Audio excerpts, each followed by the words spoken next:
14th International Government Communication Forum, IGCF in Sharjah, UAE, centered on the theme Communication for Quality of Life.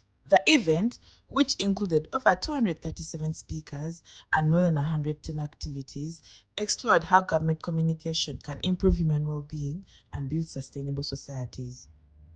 The forum's discussions focused on 5 key areas: food security, public health, education, environmental sustainability, and the role of AI and robotics in modern communication.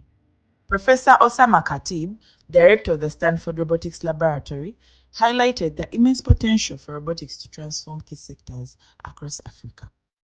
In Africa, we know that there are population that are distributed over large geographic spaces, and connecting them to technology, to hospitals, connecting them to other cities is quite difficult without bringing the technology in.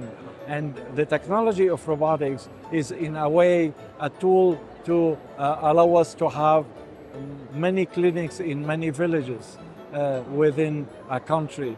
It is allowing us to deal with very challenging problems of minerals that human workers are doing themselves, exposing themselves to danger.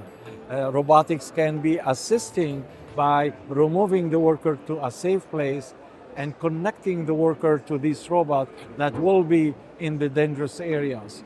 So this is something we worked on for gold and diamond in South Africa, and also in South America, in Peru, where the robotic solution are being explored to reduce the amount of damage to the environment and damage to humans through all the chemical treatment of the large amount of material we are removing.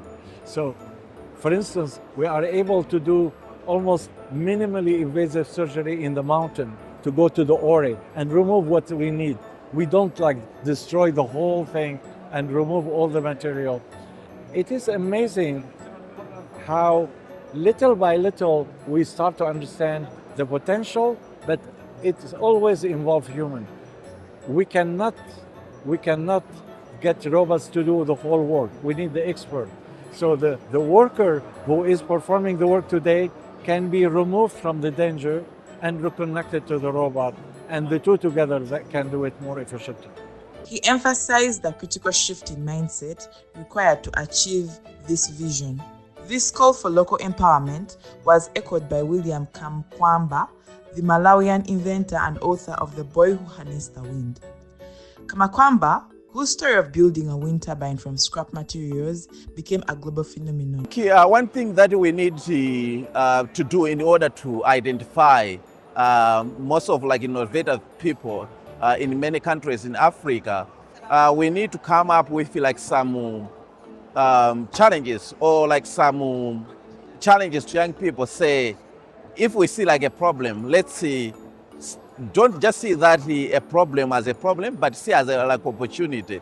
Asking young people to come up with a solution and find the ways how can we be, once they come up with that solution, how can we be able to support them. We need to connect young people with mentors that they can be able to guide them throughout of what they are trying to do. Because sometimes I can have an idea, but if I don't have anybody else that can help me, guide me through that idea, it can die before it can see the light of the day. So we need to be starting in the either in schools, giving young people a challenge and letting them that they're going to be part of the solution.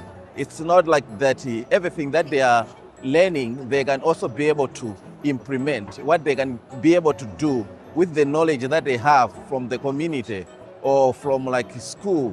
What can they able to do? So I think we need to do that.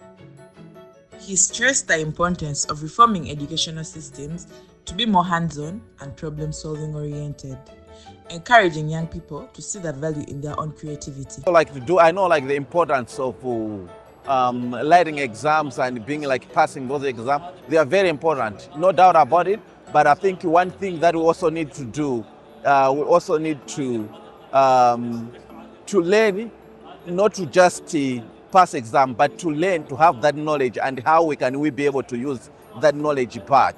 I think that's one thing that I see that is missing in most areas, because today you can give out somebody like a test, they can do well, give them back the same test 2 3 weeks later, they might not do as well as the beginning, because what they were studying, they were just studying to pass those, but they were not studying to what they can do with the knowledge that they're getting. I think we need to be able to think in that area.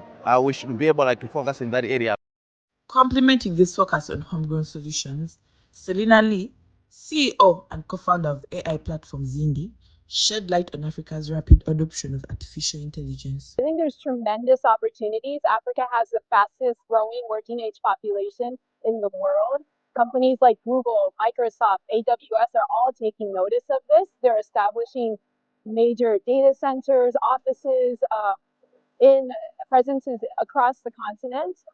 So I think there's a huge opportunity, but governments and other stakeholders in Africa also have to take notice and recognize that there's a huge gap that needs to be filled still, in terms of skills, in terms of opportunities.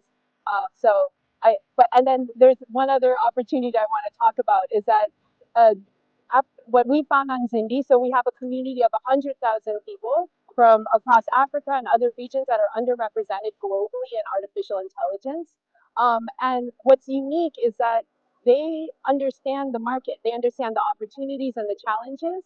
And so, combined with the technical skills that they have, they are so uniquely positioned to add unique value to the global AI space. Lee pointed to the growing community of over 100,000 developers leveraging AI to solve pressing local issues.